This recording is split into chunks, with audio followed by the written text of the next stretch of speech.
Well, good evening, everyone. I'm Joanne Myers, Director of Public Affairs Programs, and on behalf of the Carnegie Council, I'd like to thank you all for joining us. Our speaker this evening is Parag Khanna. This well-traveled Singaporean-based author is here to discuss his latest book, hot off the press, entitled The Future is Asian: Commerce, Conflict, and Culture in the 21st Century. His mission? To prepare us to see the world from the Asian point of view.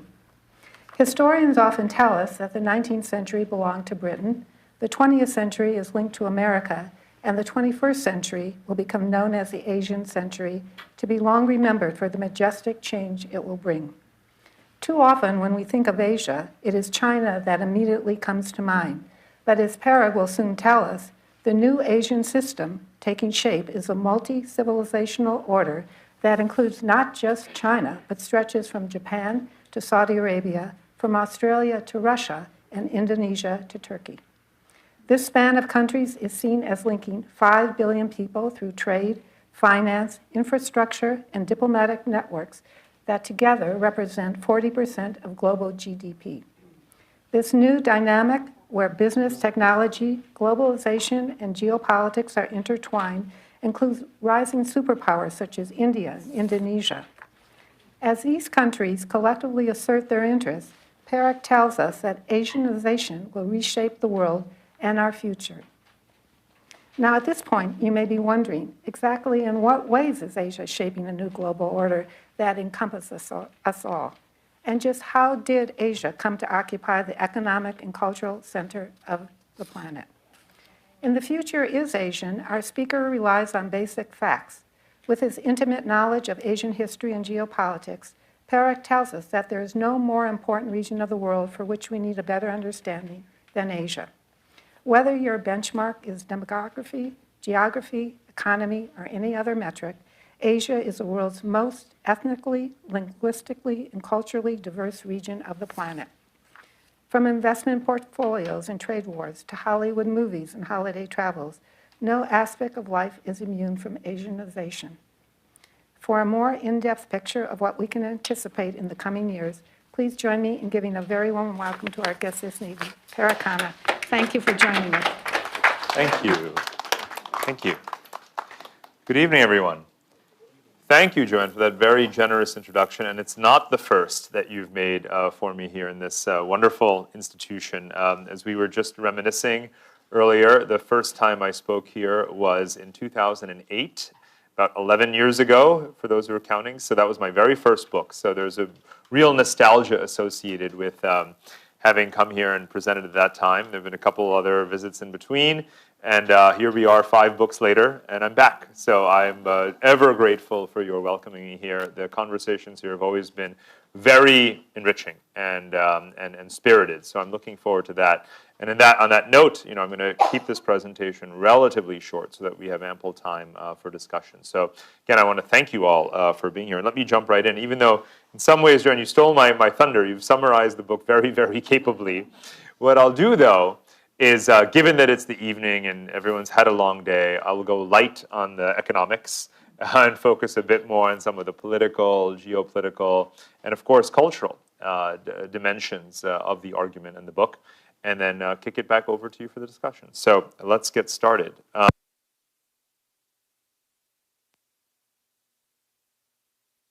You'll hear me. So what's interesting about the fact that Asia is the locus of the world's population, we know that China has 1.5 billion people, India's population is soon to exceed that of China, that's 3 billion, Southeast Asia, that's another 750 million, and so forth. If you add up Asia's total population, you get about 4.5 or so billion people, right? So that's the majority of the world population today. Now, what's important is that that's always going to be greater than 50% of the world population. Because unlike 15, 20 years ago, when our demographic forecasts put the projection of the maximum, the peak world population, at 15 billion people, if you remember the conversations about global Malthusian crisis in a world in which we couldn't feed ourselves and so forth, that's not really going to be the reality in terms of the number. We're going to have lots of problems, but overpopulation of the world is not necessarily one of them. So we're looking at a world population of maybe 9.5 or so billion people, according to the latest forecasts, and therefore greater than 50% are going to be in Asia. So this is a picture that's truly worth a lot more than 1,000 words, but it's captured here in just one sentence. If you look at just this spotlight, you have majority of the population of the world there, and it's not really the full extent of Asia. In geography, there is one proper definition of Asia, right? And it stretches from the Mediterranean Sea and the Red Sea, which means that many of the countries that we call the so-called Middle East, right, are actually West Asia, like Saudi Arabia, Iraq, Iran, Syria, Lebanon, Israel, and so forth. Those are geographically in Asia, right? Now, of course, the last 20 years, we've had a lot of books about Asia. It's just that most of them do, in fact, tend to be about China, right?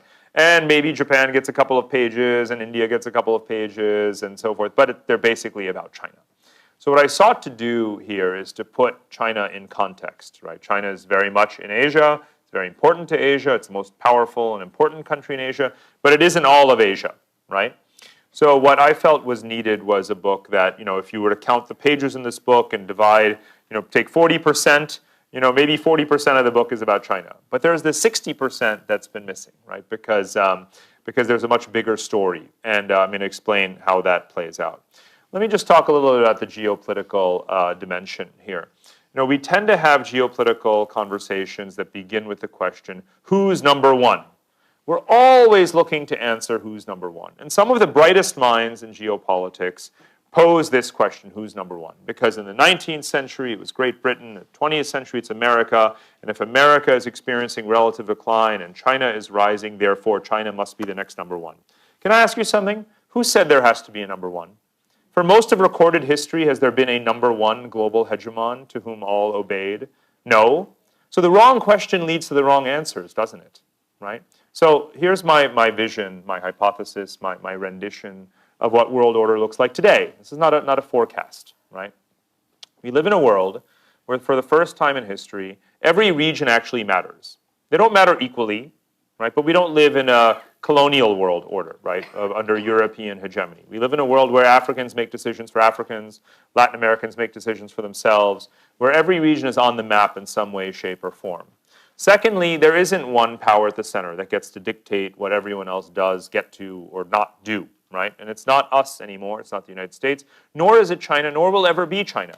I cannot envision a world, and you can't make a plausible argument that we will ever live in a world where China tells Africans that they can't trade with Americans, or Latin Americans that they can't trade with Europeans, or one country X that they can't make an arms deal with country Y. That world is not going to exist, ever.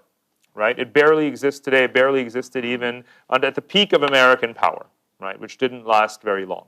So for a whole host of reasons, we have to stop asking who's number one and accept the fact, and I think this is a beautiful world in the sense that it is so unique. We've never lived in a historical era where there was a globally distributed multipolarity. It's fascinating. It's a more interesting world. So let's accept that and let's explore those dynamics rather than these fake, artificial conversations that don't neither make sense in theory nor in practice about who's number one, because this is what I think the world looks like. Now, of these power centers in the world, again, they're not equal. Right? The world is full of hierarchies, both within regions and globally. But every region matters. And what I see is that every region is deciding, again, on its own, who it's going to trade with, who its complementarities are with, and so forth. And two of these regions in particular are sort of Asia-centric. Again, there's South and East Asia, which we traditionally consider to be Asia. And then there's West Asia, which we traditionally call the Middle East, but is in fact Asia. And you find that the connections between the two are getting stronger and stronger over time, such that Asia is returning to what it has been in centuries past, but has not been for centuries, which is the phrase that Joanne used earlier, which is a system. And in international relations theory, a system is when a set of countries have more to do with each other. It could be conflict, war, it can also be trade and commerce, it could be diplomatic institutions, but they certainly interact more with each other and spend more time on their interactions with each other than they do with the rest of the world. And Asia was a system. 2,000 years ago, 1,500 years ago, 1,000 years ago, 500 years ago, right? The era, we wouldn't have the term Silk Roads if these civilizations of Asia didn't have some relations with each other. And certainly, this is a pre-colonial world. They weren't trading across the vast oceans and so forth. So it was a very light system. But there have been periods in which Asians had these rituals and relationships with each other. And that's back, and it's back with a vengeance, right? And it's happened particularly in the last 30 years, since the end of the Cold War. The last 30 years, we have been, of course, obsessed with our, there was the period of the 1990s, the unipolar moment, the notion of America as a hyperpower. Then we had 9/11, Iraq War, Afghanistan, all of the things that have consumed us, financial crisis, all the way through Trump and Brexit, right? But meanwhile, the experience of Asia in the last 25 plus years has been different, right? They've experienced obviously rising economic growth and prosperity, billions of people being lifted out of poverty. Again, the reconnection of trade networks, the energy providers of West Asia selling their oil and gas now more to the fast-growing economies of East Asia, new infrastructure projects spanning Central Asia, which we now call Belton Road, but it's been going on for about 25 years. It's what I documented in detail in my first book, The Second World, which had a lot of chapters around my time in Kazakhstan and Uzbekistan and these kinds of places. So we have a name for this now, but it's been going on for exactly the last 30 years. 1989, right, was the year the Berlin Wall fell. 1991, the Soviet Union collapsed. Almost 30 years of Asians Asianizing. So one of the principal arguments of the book is that the rise of China is not the biggest story in the world. The Asianization of Asia, the return of Asia, the rise of the Asian system is the biggest story in the world. And China is a really big part of that. But it's more like the midway point rather than like the end point.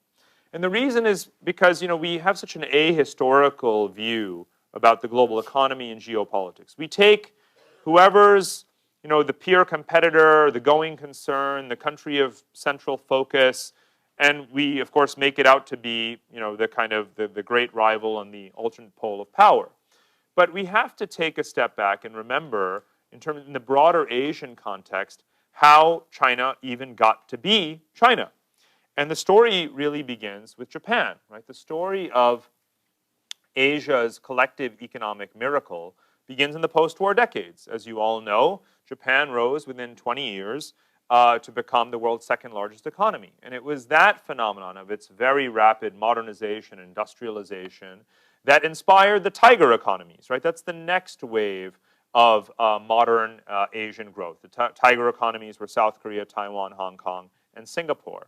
And then, again, exactly 40 years ago, with Deng Xiaoping initiating the reforms in China, Shenzhen becoming the first special economic zone, China opening up to foreign investment, becoming the factory floor of the world, then you get the Chinese story, right? It's the sort of, midpoint of the Asian story. But you don't get the Chinese story without the Asian powers that were its role models that came first, and to this day are among its largest investors, right? So there is, where we think of economics today through this trade war lens, everything is zero-sum, I win, you lose sort of thing. But in the history of Asia in the last 7 years, it is a story of mutually reinforcing waves, right? The rising economies are investing in the developing economies. And history does not end today, right? China's present moment is not the end of the Asian economic story, because what we see happening right now is that it is all of the countries in the left-hand three columns. It's Japan, South Korea, it's Taiwan, Hong Kong, Singapore, and now also China, that together are making massive investments in South and Southeast Asia, the next wave of growth. Now, this is not just some little blip. These are not insignificant parts of the world. The population of the countries stretching from Pakistan through India, through Southeast Asia, is 2.5 billion people. That's 1 billion more people than China. And every single one of them is a younger population than China, younger median age. Their wages are also lower, so they're the ones now attracting the foreign investment. India last year got more FDI than China. ASEAN has been getting more FDI than China for 5 years already. And if you take the GDP of these countries, of course I'm talking about more than one country, I'm talking about 12, 13 countries. But their collective GDP as the developing region of Asia, South and Southeast Asia, if they grow at only 5%, and by the way, a number of those countries are growing faster than 5%. India is growing faster than China already. But let's just give them a discount and say they'll only grow at 5%. They will equal China's present economic size in less than 10 years, which is just blink of an eye, right? They will be collectively as large as China. Now, they're fragmented. It's not one country, right? But we're realizing more and more how important it is for American companies, Western companies, to think beyond China. Companies have had all their eggs in the China basket. But have you picked up the newspaper, turned on the television in the last month, you see which companies have declining revenues in China. Apple, Intel, Qualcomm, NVIDIA, Caterpillar, probably next will be Boeing, certainly as a consequence of the trade war. They've all got to wake up and realize that China has moved up the value chain very quickly, right? It's displacing foreign competition. They need to be looking at these other markets as well that they've more or less been ignoring because they're making plenty of money in China. So if you don't appreciate the Asian growth story from a corporate standpoint, you're in very, very big trouble. This is another way of showing the same. So just to bring us up to the present, right? China is only a third of Asia's population. It's half its GDP. It's half the outbound capital, half the inbound FDI, right? Its growth is slowing, as we know, while others' growth is accelerating. But it is not zero-sum. There are ways in which, of course, there is industrial competition, supply chain competition. There is displacement for sure. Beggar thy neighbor sorts of policies. We do see that. But by and large, the pie continues to grow, and therefore, there's a lot of sort of knowledge sharing, resource sharing, and investment flows across the region as well. So Asia, it's not just the world that's multipolar, as I was saying earlier. In many ways, both economically and geopolitically, and very consistent with Asia's 4,000 years of history, Asia is itself multipolar. And that's, again, an argument that is very, very unfamiliar to us because we are very China-centric. But if you look economically and you measure the economies of the world in purchasing power parity terms, which is the way we should measure them, what do they spend on things in their own country? And when you're talking about very large domestic consumption markets, such as those in Asia, you do need to do that. So if you look at the economies of Asia in PPP terms, you find that India is significantly larger than it is in US dollar terms, and others as well. And again, if you add up the economies of Southeast Asia today, they are, with half the population of India, they have a larger GDP than India, right? And so they are sort of a pole of power. So I've clustered, in a way, the economies. Now, you'll see there that Russia, Iran, Saudi Arabia, Turkey, those are color-coded as Asian. And these are, if you take countries like Russia or Turkey, they have sought in the past, a couple of decades ago, to brand themselves as Western, aligning with the West. Country like Russia, it's hard to imagine or to even remember today, but had dabbled in the Partnership for Peace agreement with NATO. Long gone are the days when Turkey wanted to join the European Union, and where Saudi Arabia, was sort of very closely allied with Western powers of the United States. In some ways, it still is, but I think we know that we have some disagreements with them. So, to put it mildly, now all of these countries, we look at them as aspiring to join the West. They want to be West. It's part of their sense of self-worth, dignity, identity, their aspiration. But we don't look at them ever from the standpoint of the East, right? And the fact is that almost all of these countries now trade, or are beginning to trade, more with Asia than with the West, right? Obviously, Persian Gulf economies sell the vast majority of their oil and gas to Asia, right? That's been going on for a long time. So you're already aware of that. Russia, is traditionally depended much more on investment from Europe and trade with Europe, particularly with Germany. Now China is its largest trading partner. I'll show you shortly Russia's trade with a wide range of Asian countries, and it's growing systematically. It's a big part of the Belton Road network as well. So country by country, as you look at these places that have, we thought of them as Western-leaning, they're more and more Eastern-leaning. But that's not what our newspapers are going to tell us, right? The Wall Street Journal is not going to write a piece about, or the Financial Times, about what are those Asians doing. Did you know that in the last, sort of 72 hours, Iran, Turkey, and other, countries of West Asia have been getting together to make their own kind of, Syrian plan, right? That's just not going to make our news. It's all going to be about what did Trump say about Syria. So we very often miss the forest for the tree, right? And we're the tree. So I will. This was very interesting. I made a point earlier about the civilizations of Asia, and this would take too long to explain. But what I created here was a kind of layered map of all of the historical, many of the historical dynasties and empires of Asia and their kind of overlapping boundaries, just to remind everyone that there is a pre-sovereign, pre-national understanding of how civilizations evolve, how humanity evolves. And what you see in Asia is this incredible layering and overlapping. So for anyone who's of Asian ethnic stock, as I am, obviously you can take a DNA test, one of these genetic tests. So I took one. National Geographic sells these kits. And I found out that I am 17% Northern European, meaning like sort of Lithuanian, sort of 20-something% Mediterranean, and West Asian and so forth. So I think of myself as a product of everything from the Aryan invasions into South Asia and Greco-Roman invasions and of course the Mongol Empire. And that's very, very typical for an Asian person. And this is actually why. So to understand Asia today, we shouldn't be using the kind of Eurocentric theoretical frameworks about how it's about nation states, proximate geographies, intense rivalries for control, the idea that one can dominate the others. They have overlapped, but they're so distinct linguistically, right, in terms of religion and so forth. And many Asian civilizations are mutually unintelligible from each other. They can't really conquer each other. Only the Mongols, and they've been kind of colored through here because that was 700 years ago, and a lot has come since, but only one power empire has really been able to dominate the proper vast swath of Asia. And it didn't last very long. So geopolitics in the Asian frame looks and plays out very differently. Let me just show you here again that point about the Asianization of Asia. I went back 15 years, 10 years, 5 years, and now you have today. This is the state of play in terms of the vectors of bilateral trade between subregions and countries of Asia. All of them have increased quite steadily, in some cases, astronomically. And again, I've made maps like this that cover very specific commodities or sectors of trade, so oil and gas, food, and so forth. You can see the complementarities that exist within Asia. You've got your industrial powers, your agricultural countries, your rich countries, your poor countries, and their ability to sort of exploit these complementarities is just getting going with all of the new infrastructure that's being built between them, right? So here's an oil map, food map, transportation.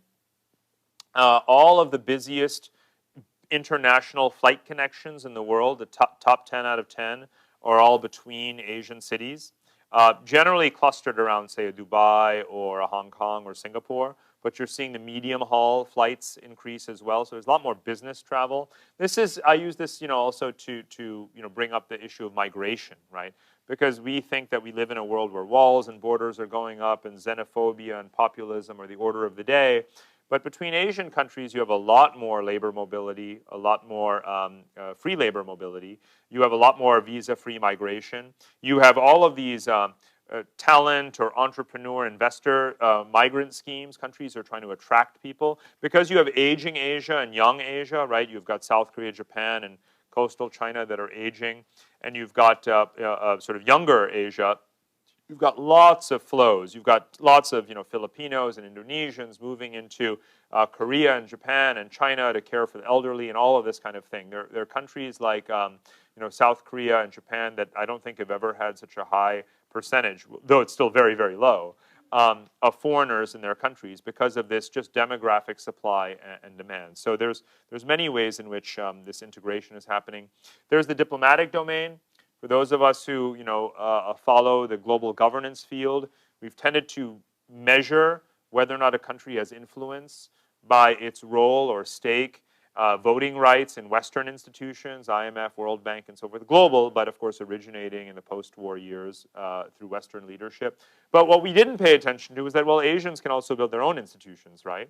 They can have the ASEAN, they can have now the Regional Comprehensive Economic Trade partnership, which is meant to go into effect this year, and the Asian Infrastructure Investment Bank, which was founded a few years ago. And not only has, of course, the majority of Asian countries as members, but even European countries have joined the AIIB, and this is sort of one of the institutions that embodies the Belton Road initiative. So these are the institutions that matter, quite frankly, more to Asians than, say, the World Bank or the IMF, right? And what I did, you'll see it in the book, talk about the size and the distribution, the geography of IMF aid programs in Asia. It's not particularly significant, right? Asia is not lacking for money, right, at this point.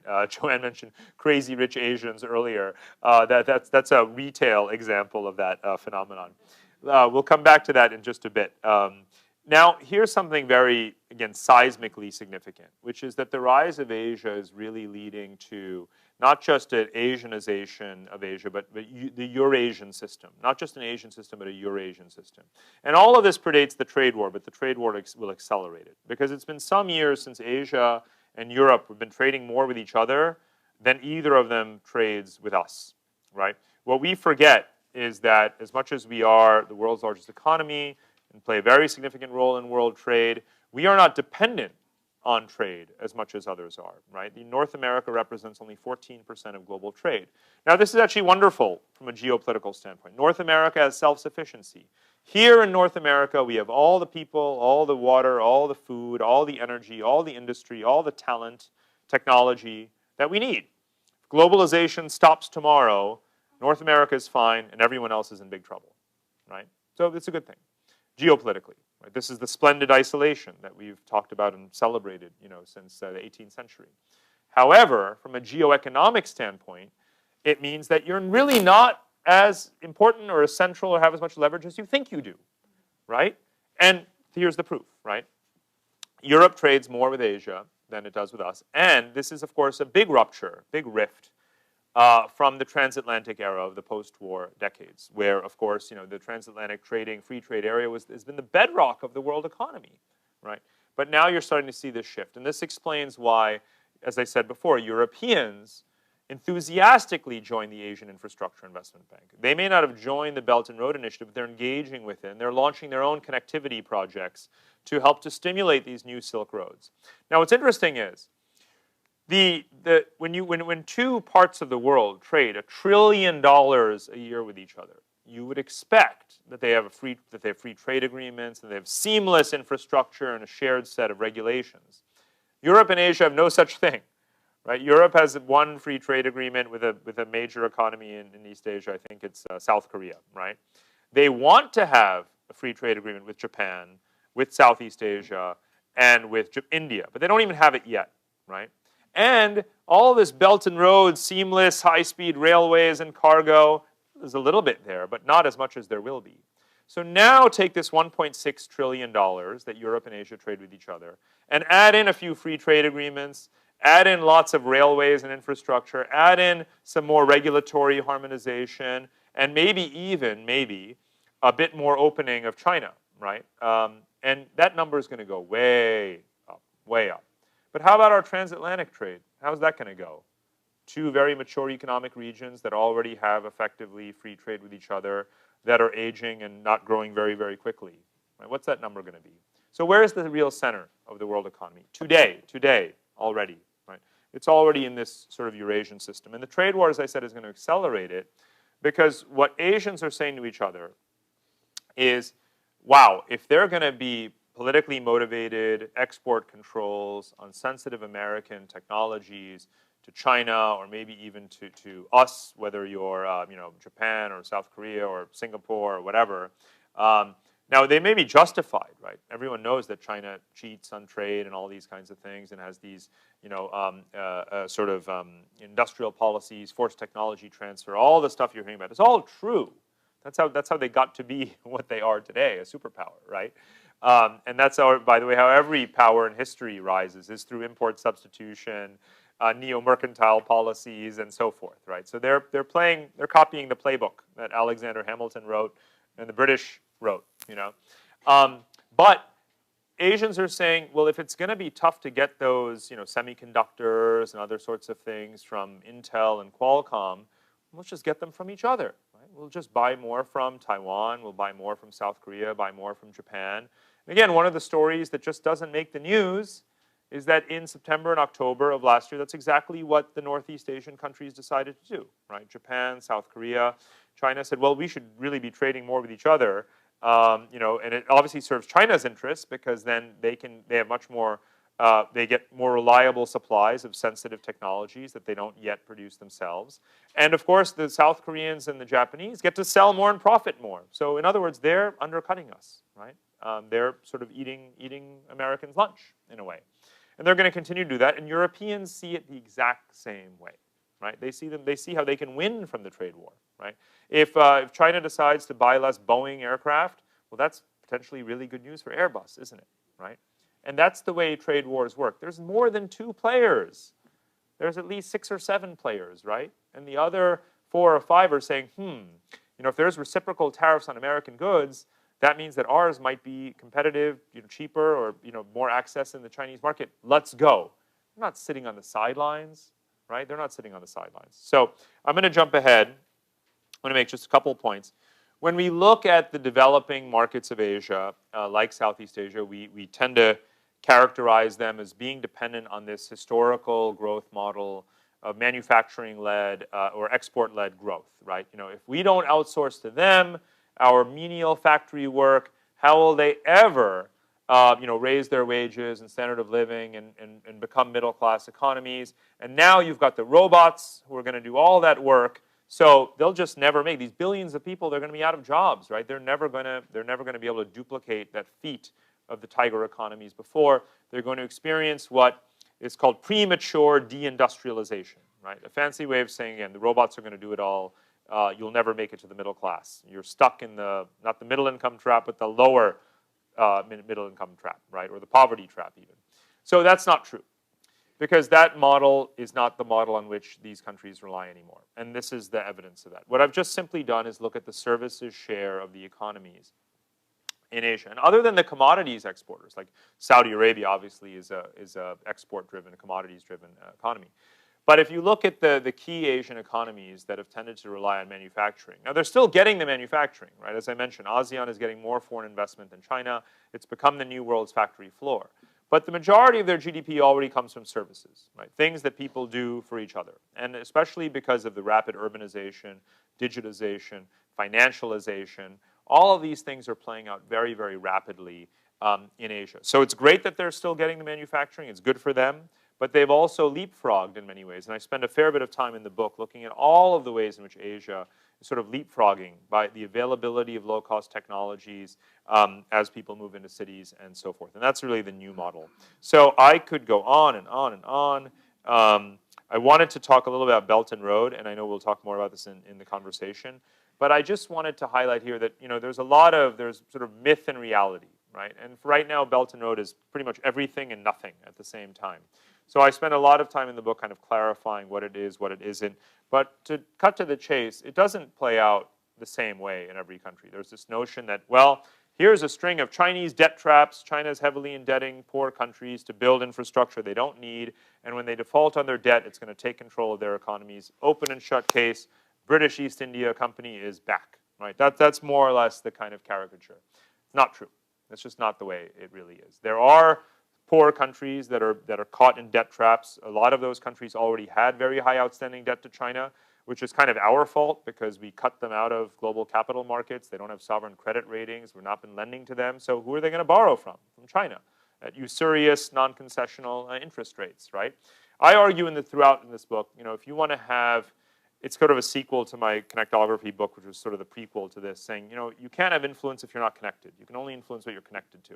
So if we just sit back and say, shame on you, don't take Chinese money, that's not the way it works. You want to be influenced, you got to go and put your own money. Put your money where your mouth is this sort of schoolyard adage that is incredibly appropriate for diplomacy in the 21st century. Because, of course, power abhors a vacuum, right? If you don't go in there, if you don't help these countries, of course someone else is going to. And that said, though, the British East India Company analogies fail in many ways because this is not the 18th century. Today we have sovereignty, we have transparency, we have democracy, we have scrutiny over everything that China does. And if this were a colonial world or neo-colonial world, then you wouldn't see countries saying no and ripping up deals with China. And that's what's happening all the time, right? Malaysia decided to cancel a railway project. Myanmar has forced China into a write-down on its debt. Other countries are saying no to Chinese acquisition of large stakes in utilities and strategic sectors. It's so funny. When we sit here and we look at China, we see an empire with a 1,000-year plan that always gets what it wants and will stop at nothing to displace America and to be number one. If I were in Beijing right now as a Chinese leader, I'd be pulling my hair out. I'd be pouting, saying, no, I never get what I want.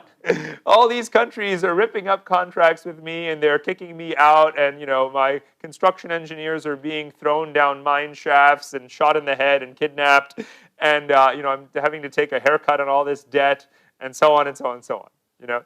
So this is the reality is somewhere in between.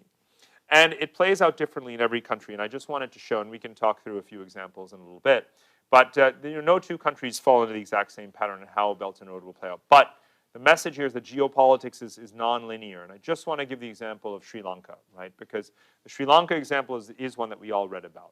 When the Sri Lankans were close to default on the Hambantota port, which they didn't need and was too expensive, they were sort of coerced, if you will, into a debt for equity swap. China gained a 99-year lease on the port.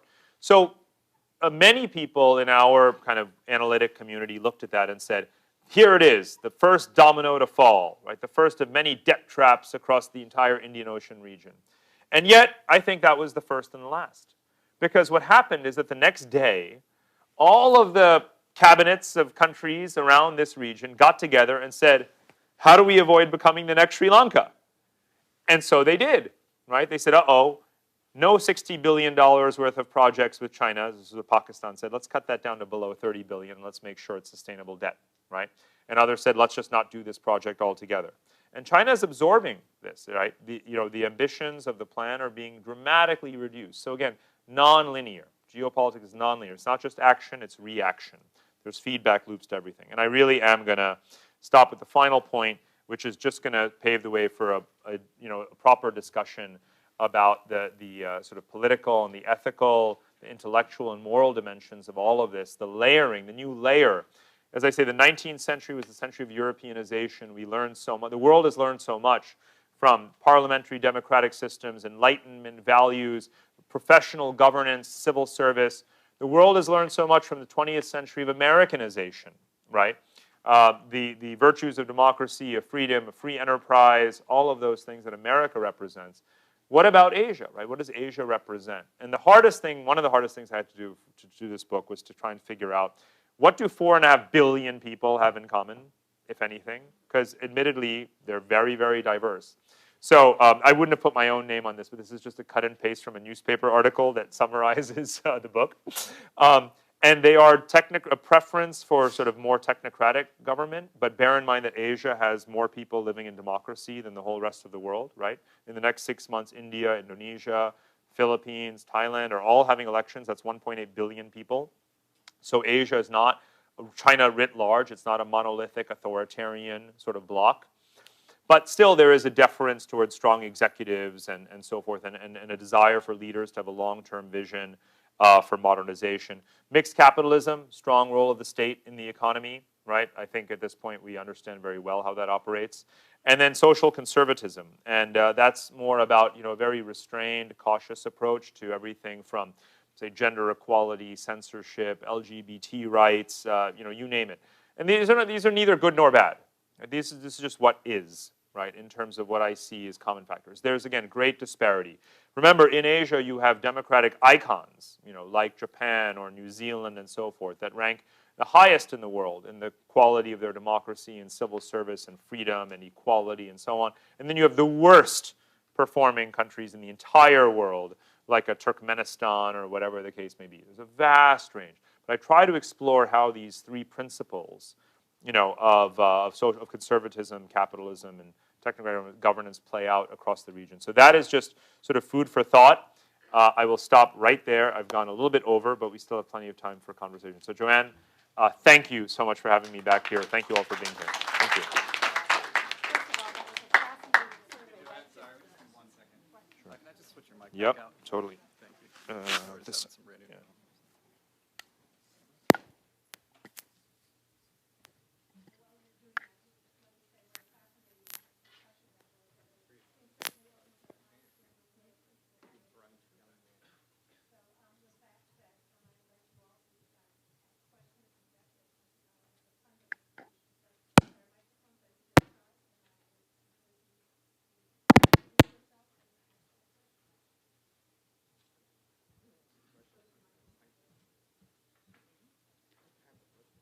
Don Simmons is my name.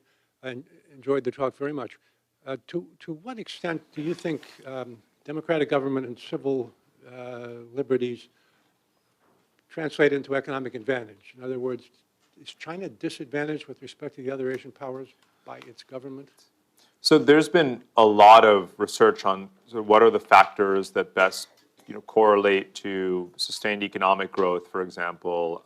And what we tend to find that it isn't necessarily democracy, but more the rule of law, right? Protection of property rights, sort of legal arbitration of disputes and this kind of thing. So rule of law tends to be the single most significant factor.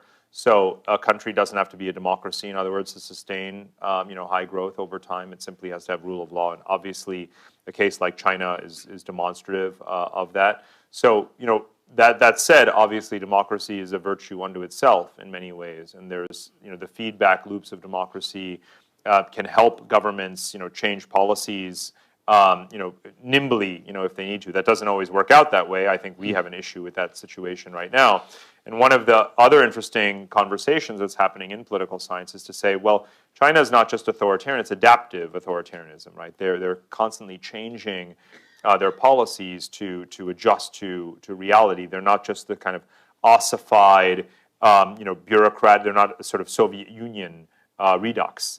So I think that bottom line is it's very, very hard to generalize now about the interplay of these factors. Countries are learning from history, and they're learning from each other very, very quickly. And it's also difficult to answer the question because you can't really just typologize so neatly that you're a democracy, you're not a democracy. The Economist and Freedom House do this annual survey every year, and they're struggling to find a vocabulary to capture regimes that are kind of have consultative characteristics, but are still one-party states. So they're calling them hybrid authoritarian regimes. You've got a guy like Duterte in the Philippines, who's perhaps one of the most popular leaders in the whole world right now in terms of public opinion, but we think of him as basically a thug. He's democratically elected. We see liberal tendencies in India, but India is most certainly a democracy. So the way I explain it in the book is, this is the graphic up here, and I won't go into it too much, but there's a distinction between inclusiveness, meaning, are you sufficiently democratic, and effectiveness. Input legitimacy and output legitimacy, we call it in political science, right? So input legitimacy is variable. You've got autocracy, you've got Gulf monarchies, you've got authoritarian states, and you've got democracies. There's a wide range, and you can see each country is color-coded here. In some countries, inclusiveness has gone way down, like Thailand, because they had a coup. Their political inclusiveness has decreased. But look at their effectiveness, it went up, right? So according to the Economist and Freedom House, boy, Thailand, you've really taken a step back. But according to the World Bank, it's, wow, good job, junta, right? So the more time you spend just on the ground, traveling around Asia, the more you cease to think about countries in these black and white rigid categories, and much more about, well, are they effective and inclusive, and are they getting that balance right between the two? They're not going to look like us, but are they sufficiently utilitarian, in terms of delivering an improvement in the quality of life and welfare? Thank you. Thank you. Dr. Khanna, Excuse me, could you introduce yourself, please? Would you introduce yourself? Yes, I'm Thomas Dana. Okay, thank you. Dr. Khanna, you foresee that within 10 years, that India will be on some sort of parity with China, I trust, economically? You mentioned that in your discussion. No, I said that if the economies of all of South and all of Southeast Asia together, with 2.5 billion people, grow collectively at 5%, then in 10 years' time, they will have the same GDP that China has today. But China will be much larger than in China, and I'm using much more than just India.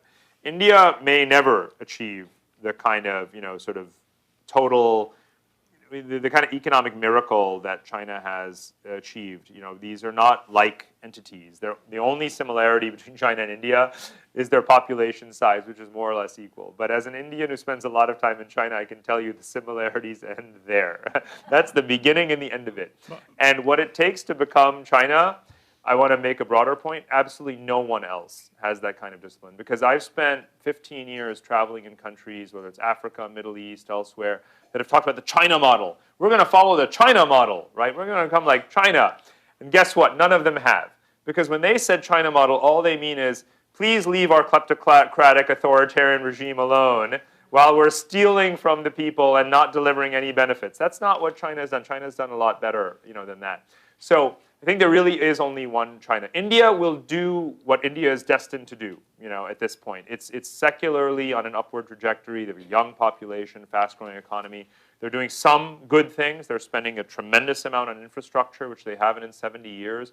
Very few countries are spending 20% of their budget right now on building things like they are, which is a good thing. But they will not match China in many ways. But that said, they'll be a great naval power that will patrol the Indian Ocean. But, Doctor, then let me rephrase the question. Do you have a prognosis as to what India, in conjunction with the other Southeastern Asiatic states, Yes. what that group will be Yes. in 10 years, Yeah. both economically and militarily, their Absolutely. relationship to the United States? That's a great question. They are certainly trading a lot more with each other. India has a policy called Act East, right? So it's trading more with them. It's not only trading more with the countries of Southeast Asia, it's also cooperating more militarily with them. It is doing joint naval exercises with them, sharing of resources, participating in a variety of diplomatic dialogues around how to share resources and patrol the Straits of Malacca in order to not have these territories sort of in a de facto way need or even allow for an extensive Chinese presence and so forth. So it's a very vibrant area of strategic diplomacy right now is India and Southeast Asia and how they sort of maneuver. And it's generally very healthy relationships. It's been more a matter of capacity. How much capacity does India have to sustain its interest in that region, given its democratic politics and relatively weak government from a fiscal standpoint? But what do you see their relationship being with the United States in that period Right. of time? So here's where one can generalize. We like to think, or we tend to think, that Asian countries are need to choose sides. We hear this all the time. We hear it diplomatically. There's a new Cold War, a new Iron Curtain. Are the countries of Asia going to choose America or choose China? And we hear it when it comes to AI and 5G. Are they going to use Huawei or are they going to use Cisco? Either or. At no point did anyone ever ask them if they think that that's the way the world works, because it's not, and it doesn't. They don't choose sides. It's not about are they going to be American allies or are they going to be Chinese allies, right? You don't paint Asian countries red or blue the way we used to paint countries during the Cold War. It's much more consistent with Asian history to play all sides, to be friends with everyone, to have to be frenemies with everyone, basically. So yes, there are obviously core common interests, right, with the U.S., which is to say they're a lot more scared of China than we are. There's no question about that. That doesn't mean that their prescription and the way in which they want to approach China is the same as how we would. So, for example, we may encourage them not to join certain diplomatic institutions with China, like the AIIB. Of course they're going to do it. We may say you shouldn't be in the Belton Road. Of course they're going to join the Belton Road, right?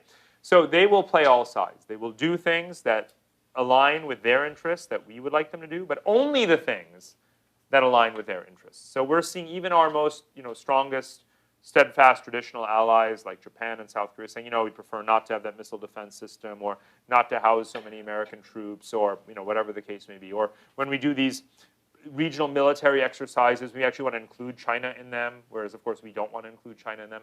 Or sometimes we don't, sometimes we do. It really depends. So I cannot give you an answer, and anyone who does is lying. Okay. Please. Hi, my name is Paul Pope. What do you think of the growth in the consumer, corporate, local, and provincial debt in China? And is there any there? Yeah. Oh, for sure. It's a very big that's there, right? It's a monstrous amount of debt. A lot of it, to put it in context, of course, China's debt has has ballooned, especially since the financial crisis. Let's remember that, to be fair, China had embarked on a path of capital account liberalization and other measures before the financial crisis, but they had to respond through a massive fiscal and credit stimulus, and that's part of what's contributed, to having a 270% debt to GDP ratio and so forth. I mean, the quick answer is you have kind of a Japanification effect, right? In which you just live with this very high debt for a long time, and it's effectively less productive growth. Your ROI decreases. But the way in which it's not like Japan is that, of course, China is still growing, right? 5% or 6% or 7% is tremendous growth for what is effectively the world's largest economy, right? So they're still growing. They still have a lot of levers that haven't been exploited around taxation, again, opening up more to foreign investment. There's deleveraging they can do. They're restructuring, failing state-owned enterprises. So they're doing lots of things to attempt to manage the problem. Usually when we look at them and say, they're really screwed. They're sitting on these mountains of debt, and so they'll never get out of it, and this is toxic, and this is going to be not only the next financial crisis for them, but it's going to have a contagion effect on the rest of the world. They already thought of that. They're aware of the situation. And one of the things I've noticed over many years now is that we always underestimate them, whoever they are. Whether it's saying that these countries have no ability to overcome the middle income trap, or they don't know how to make the strategic decisions for themselves, or the Chinese aren't going to be able to manage this debt. There's no state capacity. Eurasia is becoming like the Balkans. This is just these examples, these anecdotes kind of just illustrate what we know to be this kind of American arrogance, right, about them, whoever them is. Doesn't even matter. It could even be Europeans. In the 90s, we didn't think that they could maintain peace among themselves after the Cold War ended, let's remember. So we underestimate their capacity. And if ever there was a country whose capacity we continue to underestimate, it's China. Ron, good to see you. Tom Sanderson. What should the U.S. do to better compete in Asia? Yes. And also, what should the U.S. posture be towards the Belton Road initiative? Right, fantastic. So this is the grand strategy question, right? And we struggle to formulate a grand strategy for America that transcends an administration. And quite frankly, the definition of a grand strategy is that it's supposed to be a long-term vision, not something that changes every time you have change in president.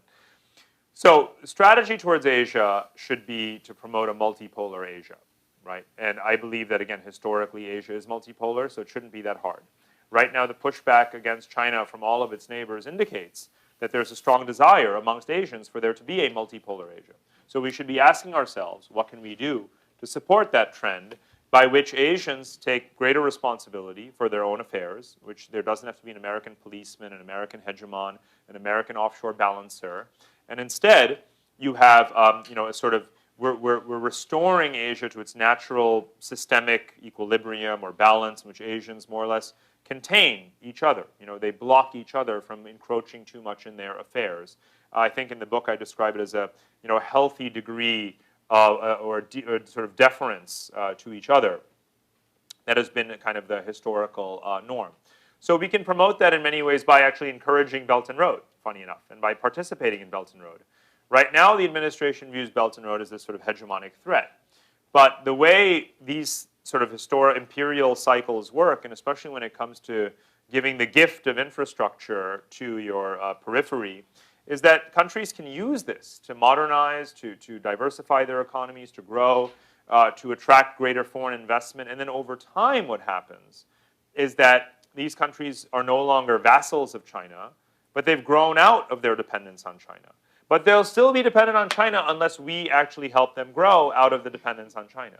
So the strategy should be to join the Trans-Pacific Partnership Trade Agreement, to invest more in these economies, to create the kinds of institutions. We've got this US IFDC, but that's small potatoes. Partner with Europeans and others, and when China is offering a 5%, 6% loan, go to that country and give them a 2%, 3% loan, right?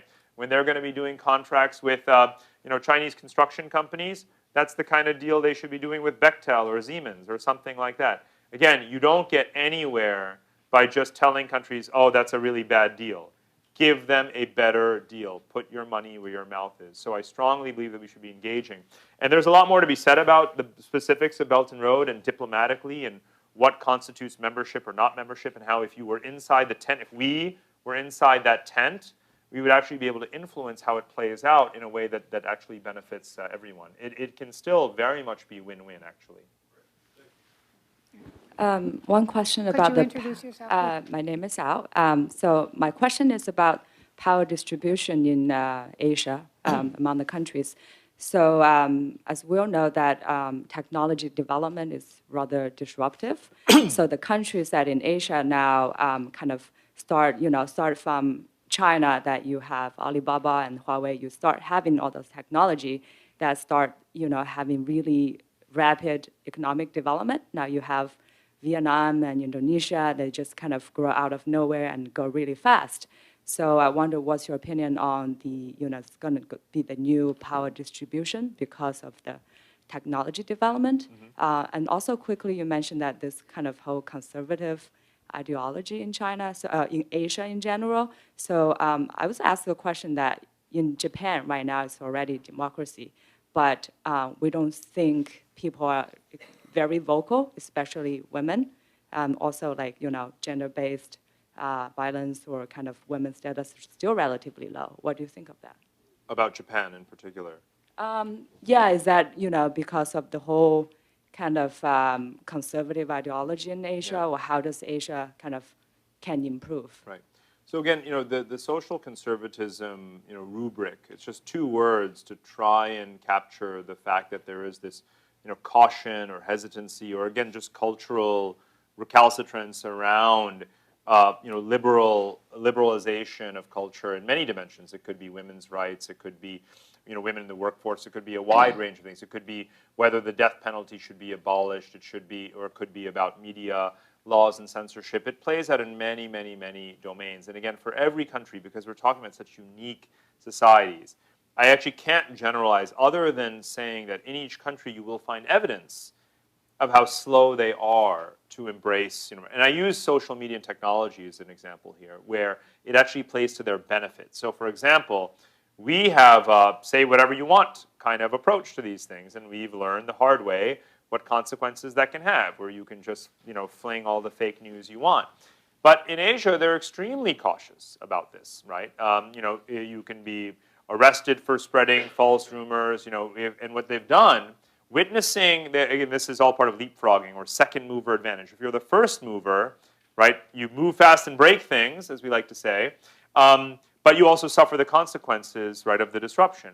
In Asia, they've been watching, Russian meddling in our election and fake news and so forth, and here's what their solution is. Aha, we love Facebook, we love Twitter, we love Google, not in China, right, in the rest of Asia.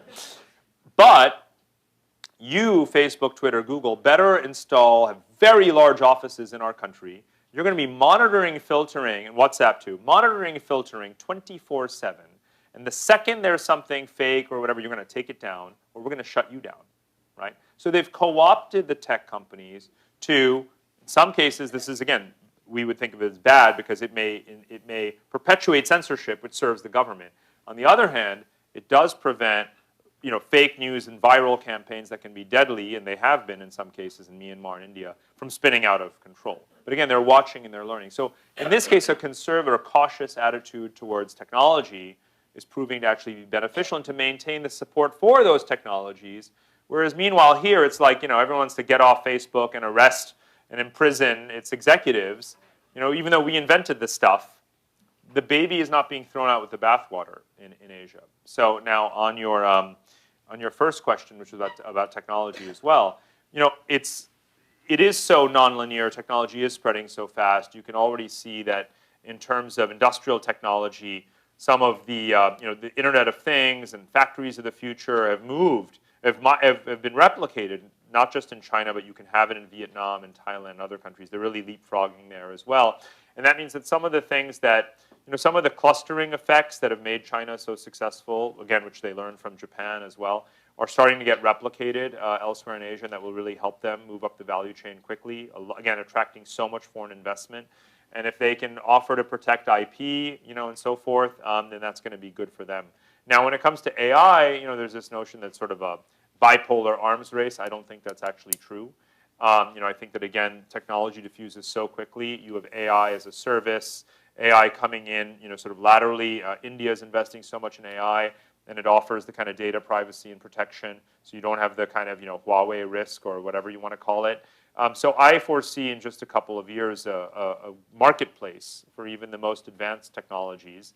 And whereas China can obviously do things in its own population and society with that data set that others can't do, when it comes down to what happens in all these other countries, it doesn't mean that they will therefore be exploited by China, because you will be able to get this stuff more or less off the shelf, and you really already can. Last question. Last question, wow. Ron Berenbaum.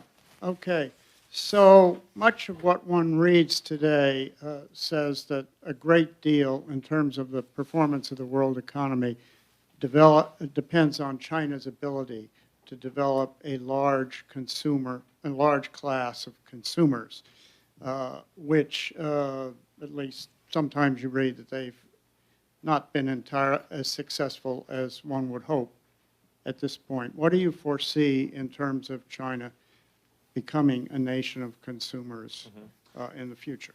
Well, it already is a nation of consumers, right? Look at Alibaba Singles Day and the revenues. It blows the rest of the world out of the water in terms of a single day's e-commerce, consumption. And other Asian countries are growing very quickly as well. If you look at the rate of digitization as well, and e-commerce uptake, and all of these kinds of things, when you put together the kind of logistics and the supply chains and the growth of e-commerce, and mobile payments, all this kind of stuff, you're going to see enormous growth in the consumption class. And remember, consumption services already represent the lion's share of China's GDP, right? Not that antiquated model where factory work and exporting widgets to us is how they survive. That ceased to be the case like a while ago. That's just so, sort of 10 years ago at some level. So I think that they already are maturing in that way, rebalancing, as it's known in the kind of economic discourse. And they are rebalancing, right? It's just that in China, everything is big, right? So even the old model of investment-led growth is still really, really big. But guess what? The consumption model is even bigger, right? So if that weren't true, it would be really bad news for all of our companies, wouldn't it? Why is it that the Western luxury sector, why is it that every, whether it's retail, fashion, cosmetics, automobiles, GM cars, why are they all doing so well in China if it's not already a consumer economy? Of course it's a consumer economy. So, it's going to continue to be one ever more. That rebalancing will continue along with the deleveraging of the economy. And again, it's going to happen in the rest of Asia as well. So I've looked at everything from all of this e-commerce digitization stuff to the building of shopping malls, around the region. And it's like, if you take the top 20 cities with the most number of new shopping mall projects, it'll exactly as I described the proportionality of my research in the book. It's like half those cities are in China, and the other half are not in China. It'll be like Indonesia, Philippines, India, and so forth. So it's all of Asia, and it's because of urbanization, the youth population, the growth, and of course, again, more and more consumption in purchasing power parity terms, flexible exchange rates, more stable currencies. It's 1,000 factors that contribute to it, but it's certainly happening without a doubt. Well, thank you so much for giving us a All new way of right. looking at Thank you, Asia. everyone. And Thank you. Parag's book is available as we continue the conversation, so I hope you'll buy it and read it. That was great. Well, I know, you were wonderful. Thank you. That was great fun.